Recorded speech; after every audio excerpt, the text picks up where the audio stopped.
Hey guys, welcome to physics Adda. बहुत बहुत स्वागत है आपका फिजिक्स अड्डा में।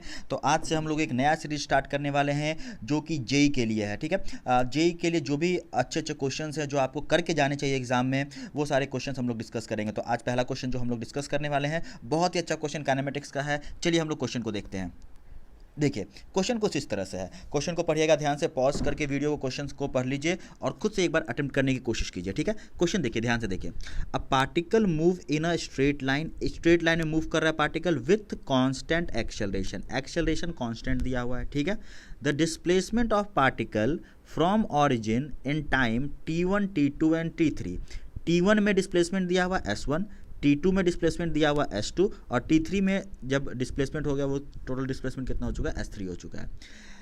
If times are in AP, मतलब जो ये समय दिया हुआ है ये AP में है विथ कॉमन डिफरेंस D, और सबका कॉमन डिफरेंस कितना है, D है।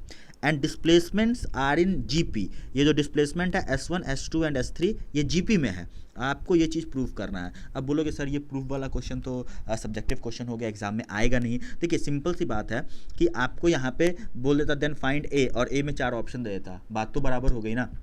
तो जो भी बुक्स में आपके सब्जेक्टिव क्वेश्चन रहते हैं वो भी जरूर लगाया कीजिए। ठीक है, सिर्फ ऑब्जेक्टिव मत लगाया कीजिए। सभी बुक्स में जो अच्छी अच्छी किताबें हैं उसमें सब्जेक्टिव क्वेश्चंस भी रहते हैं तो वो भी लगाया कीजिए। तो चलिए हम लोग क्वेश्चन की तरफ बढ़ते हैं। क्वेश्चन क्या बोल रहा है ध्यान से देखिए। क्वेश्चन बोल रहा है एक पार्टिकल का डिस्प्लेसमेंट हो रहा है। ठीक है, तो सबसे पहले यहाँ पे देखिए पार्टिकल का हम लोग डिस्प्लेसमेंट कराते हैं। मान लीजिए दिस इज ऑरिजिन। ठीक है, पार्टिकल का डिस्प्लेसमेंट T1 टाइम में ये जो डिस्प्लेसमेंट हुआ है दिस इज S1। फिर पार्टिकल आगे बढ़ा, यहाँ से पार्टिकल आगे बढ़ा। ठीक है, फिर कुछ T2 टाइम में ये डिस्प्लेसमेंट कितना हुआ तुम्हारा, S2, और पार्टिकल आगे बढ़ा कुछ T3 टाइम में डिस्प्लेसमेंट कितना हुआ ऑरिजिन से, ये हुआ S3। ये क्वेश्चन में दिया हुआ है कि T1 टाइम में डिस्प्लेसमेंट S1 है, T2 टाइम में डिस्प्लेसमेंट S2 है एंड T3 टाइम में डिस्प्लेसमेंट S3 है। तो ये दिया हुआ है।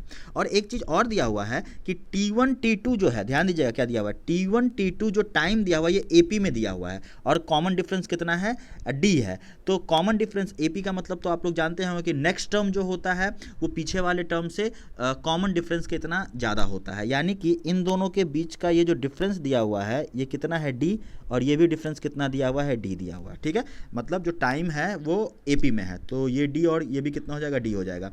आगे देखिए, आगे क्या बोला जा रहा है, आगे बोला जा रहा है कि S1 S2 S3 are in GP। GP का मतलब तो आपको समझते होंगे, जीपी आप लोगों ने पढ़ा होगा। जीपी में अगर S1 S2 S3 जीपी में है तो S2 is equal to root under S1 S3 हो जाएगा। ठीक है, S2 is equal to root under S1 S3 हो जाएगा। कैसे हो जाएगा ये भी अगर आप लोगों ने नहीं पढ़ा है तो देख लीजिएगा।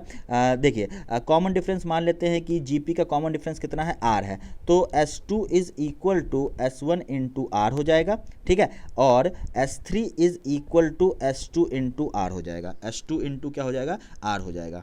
क्लियर है। तो अगर हम यहाँ पे क्या करें, S2 की सॉरी, अगर हम यहाँ से इस वाले से R की वैल्यू निकाल के, इस वाले से R की वैल्यू निकाल के यहाँ पे पुट कर देते हैं तो ये इक्वेशन आपका आ जाएगा। तो आपको समझ में आया होगा कि डिस्प्लेसमेंट किस टर्म में दिया हुआ है और कैसे दिया हुआ है, ये टाइम किस टर्म में दिया हुआ है। ठीक है, चलिए क्वेश्चन को आगे बढ़ते हैं। अब इसको सॉल्व करने के 2-3 तरीके हो सकते हैं। एक तो आप सिंपली जो होता है कैलकुलेटिव मेथड से जाइए, दूसरा ग्राफिकल मेथड।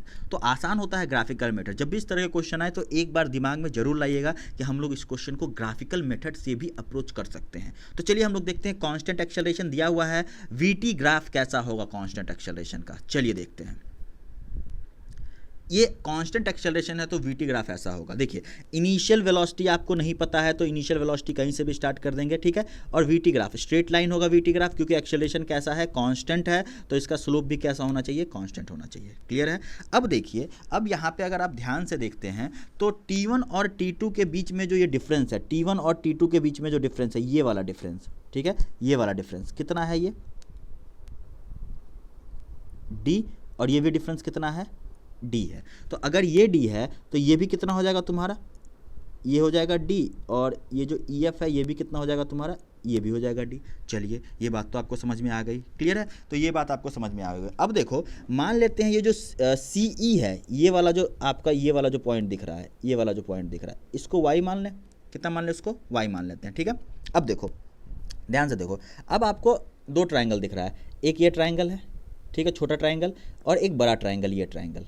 ठीक है, दोनों ट्राइंगल सिमिलर होंगे क्योंकि दोनों 90 डिग्री हैं और ये एंगल कॉमन है। अब देखो इस छोटे से वाले ट्राइंगल में और ये बड़े से वाले ट्राइंगल में ये डिस्टेंस है d और बड़े से वाले में बेस का डिस्टेंस कितना है 2d है। अब छोटे से वाले में हाइट का डिस्टेंस y है, तो ये वाला डिस्टेंस कितना हो जाएगा 2y हो जाएगा, ये वाला डिस्टेंस कितना हो जाएगा 2y हो जाएगा। तो वो वाला डिस्टेंस अगर 2y हो जाता है तो इतना y होगा और नीचे वाला इतना भी क्या होगा y होगा। क्लियर है, क्योंकि ये y और ये y तो सामने आमने सामने तो सेम हो जाएगा ना। क्लियर है ये? ओके, अब देखिए इतना चीज़ आप लोगों ने निकाल लिया। अब हम लोग देखते हैं डिस्प्लेसमेंट। वीटी ग्राफ का एरिया क्या देता है, डिस्प्लेसमेंट देता है। वीटी ग्राफ का एरिया क्या देता है, डिस्प्लेसमेंट देता है। तो अगर मान लो कि S1 कौन सा डिस्प्लेसमेंट होगा, अच्छा बताओ S1 कौन सा डिस्प्लेसमेंट होगा, S1 कौन सा एरिया होगा, तो S1 ये वाला एरिया होगा क्या, S1 ये वाला एरिया होगा, क्योंकि S1 का मतलब क्या है T1 टाइम में डिस्प्लेसमेंट, तो T1 टाइम में वीटी ग्राफ का एरिया इतना ही ना, तो S1 क्या होगा ये वाला होगा, S1 क्या होगा ये वाला होगा। अच्छा S2 क्या होगा, T2 टाइम में जो एरिया बनाया, तो T2 टाइम में ये पूरा एरिया बनेगा यहाँ से लेके यहाँ तक, तो T2 टाइम का एरिया तो ये पूरा होगा, ये पूरा होगा T2 टाइम का एरिया। ठीक है, तो अगर मान लीजिए हमने निकाल लिया हमने वीटी कर्व से सबसे पहले क्या निकालते हैं, मान लेते हैं S2 माइनस S1 निकालते हैं। S2 माइनस S1 का मतलब क्या हुआ, S2 माइनस S1 का मतलब हुआ, S2 माइनस S1 का मतलब हुआ कि इस बड़े वाले में से ये S2 हो गया, ठीक है, बड़ा वाला एरिया, और ये छोटा वाला एरिया कितना हो गया S1 हो गया। तो S2 माइनस S1 का मतलब बड़े वाले में से इस छोटे वाले को माइनस कर दोगे तो क्या इसका एरिया बच जाएगा, क्या ये वाला एरिया बच जाएगा, ये जो मैं रेड कलर से यहाँ पे मार्क कर रहा हूँ ये वाला एरिया बच जाएगा। यानी कि एरिया किसका हो जाएगा, एरिया किसका हो जाएगा, आपका हो जाएगा एरिया ऑफ ये कौन सा है BCNM, क्या हो जाएगा एरिया ऑफ BCNM। क्लियर है, किसका एरिया निकल जाएगा, BCNM का एरिया निकल जाएगा। ठीक है, अब एरिया ऑफ BCNM अगर देखोगे तो ये एक छोटे से ट्राइंगल से बना है, छोटे से ट्राइंगल, और साथ में ये क्या है आपका एक रेक्टेंगल है, साथ में आपका क्या है एक रेक्टेंगल है। क्लियर है, तो हम लोग क्या लिख दें इसको BCM का एरिया, इस छोटे से ट्राइंगल का एरिया, छोटे से ट्राइंगल का एरिया, इस छोटे से ट्राइंगल का एरिया हम लोग क्या लिखेंगे, half into base into height. तो हाफ इंटू बेस कितना है d और हाइट कितनी है y प्लस इसके साथ क्या नीचे वाले का एरिया, नीचे वाले का एरिया मतलब क्या हो गया एरिया ऑफ ये नीचे वाला BENM, ये वाला एरिया ना, एरिया ऑफ BENM। ठीक है, ये हमने क्या निकाल लिया S2 माइनस S1 निकाल लिया। अगर हम लोग अब S3 कौन सा होगा बताओ, तो S3 हो जाएगा जो T3 टाइम में एरिया बनाया, ये वाला एरिया S3 हो जाएगा। ठीक है, ये वाला एरिया S3 हो जाएगा, और ये वाला क्या है तुम्हारा S2 है। अब बताओ यहाँ पे अगर हम S3 माइनस S2 करते हैं, क्या करते हैं हम लोग S3 माइनस S2 करते हैं तो क्या मिलेगा, S3 माइनस S2 करेंगे तो ये वाला एरिया मिल जाएगा क्या, ये वाला एरिया, ये वाला, क्योंकि S3 ये पूरा है और S2 ये है तो ये वाला एरिया मिल जाएगा। तो मतलब क्या हो जाएगा, इसका मतलब क्या हुआ एरिया ऑफ क्या हो गया, ये है C, ये है D और नीचे है P मान रखा है और इसको मान रखा है N, तो हो जाएगा एरिया ऑफ CD P और N। तो CD P N में अगर एरिया देखोगे तो यहाँ पे 3 भाग में इसको डिवाइड कर देते हैं, ये एक ट्राइंगल, इस ट्राइंगल का एरिया कितना half into base into height, तो बेस तो इसका भी D है और हाइट कितनी है इस ट्राइंगल की Y, तो इसका एरिया हो जाएगा half into D into y plus फिर किसका एरिया ले, ये छोटे से रेक्टेंगल का एरिया ले ले, यहाँ पे बेस कितना है D और हाइट कितनी है Y है, तो कितना हो जाएगा plus Y into D plus फिर क्या हो जाएगा बताना। अब इस वाले का एरिया कितना EFPN, एरिया ऑफ EFPN, तो साथ में क्या कर दें एरिया ऑफ EFP और N। अब देखो, अब एक बात बताइए, जो हमने पहले एरिया निकाला था, ये वाला जो एरिया निकाला था BEMN और EFPN, तो ये वाला एरिया और ये वाला एरिया तो बराबर होगा, क्योंकि दोनों का डिस्टेंस बराबर है और दोनों की हाइट भी क्या है तुम्हारा बराबर है, तो ये एरिया और ये एरिया क्या हो जाएगा बराबर हो जाएगा। ठीक है, अब अगर मैं ये जो 2 इक्वेशन निकाले हैं दोनों को अगर मैं माइनस करता हूँ, यहीं पे मैं दोनों को आपको माइनस करके दिखा देता हूँ। अगर मैं दोनों को माइनस करता हूँ, ये माइनस अगर ये करते हैं तो क्या मिलेगा, ध्यान से देखिएगा, ऊपर है आपका S2 माइनस S1 और नीचे वाले को माइनस करना है तो माइनस S3 और ये माइनस हो जाएगा तो प्लस क्या हो जाएगा S2 हो जाएगा, इक्वल टू, दोनों को माइनस करना है तो देखिए दोनों को माइनस करेंगे तो ध्यान दीजिएगा, ये एरिया और ये एरिया तो बराबर है, ये एरिया और ये एरिया तो बराबर है, तो ये एरिया तो कट जाएगा। ठीक है, इसमें से इसको माइनस करोगे तो ये दोनों भी कट जाएगा, और ये तो नीचे अकेला बच गया, तो इसका मतलब क्या हो गया, क्या बचा आपका माइनस वाई इंटू डी,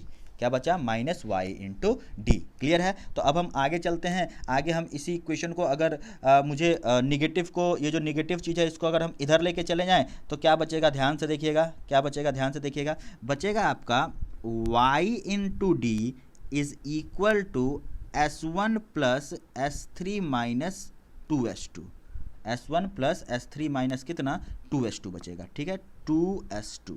अब देखिए तो y into D is equal to S1 plus S3 minus 2S2 को 2 रूट S1 S3 लिख सकते हैं, क्योंकि ये तीनों किस में था, GP में था। ठीक है, अब देखो इसको फिर फर्दर देखो तो y D is equal to, इसको हम लोग लिख सकते हैं root under S1 minus root under S3 का होल स्क्वायर। ठीक है, अब देखिए फिर फर्दर देखिए तो हम लोग क्या इसको ऐसा लिख सकते हैं, y is equal to root under S1 minus root under S3 का होल स्क्वायर डिवाइड बाय क्या हो गया तुम्हारा, d हो गया। ठीक है, अब देखो ऊपर और दोनों तरफ d से डिवाइड कर देते हैं, तो यहाँ पे भी d से डिवाइड कर दो, यहाँ पे d स्क्वायर हो जाएगा। अच्छा y बाई डी क्या है, y बाई डी क्या है, इस पीछे वाले ग्राफ में चले जाते हैं, y बाई डी क्या है, ध्यान दीजिएगा, ये रहा y और ये रहा d, तो y by D is equal to ये टेन थीटा मतलब ये स्लोप ना, y by D is equal to इस एंगल का टेन थीटा मतलब ये स्लोप, और vt ग्राफ का स्लोप क्या देता है, एक्सेलरेशन देता है, तो y बाई डी क्या हो गया दोस्तों, यही हो गया एक्सेलरेशन। तो देख रहे होंगे ये वाला जो टर्म आया यही आपसे डिराइव करने के लिए पूछा गया था, यही आपसे प्रूव करने के लिए पूछा गया था। ठीक है, तो यहाँ पे हम लोग लिख देंगे क्या हो चुका है, प्रूव हो चुका है। ठीक है, तो यही क्वेश्चन था, बहुत अच्छा क्वेश्चन था, एडवांस लेवल के लिए भी काम का है और मेंस लेवल के लिए भी काम का है, आपका दोनों लेवल के लिए काम का है। ठीक है, तो वीडियो कैसा लगा कमेंट करके जरूर बताइएगा, और चैनल को सब्सक्राइब जरूर कर लीजिएगा, और अपने दोस्तों को जो भी आपकी तैयारी कर रहे हो उनको भी बोलिएगा सब्सक्राइब करने के लिए। मिलते हैं दोस्तों फिर, जय हिंद जय भारत।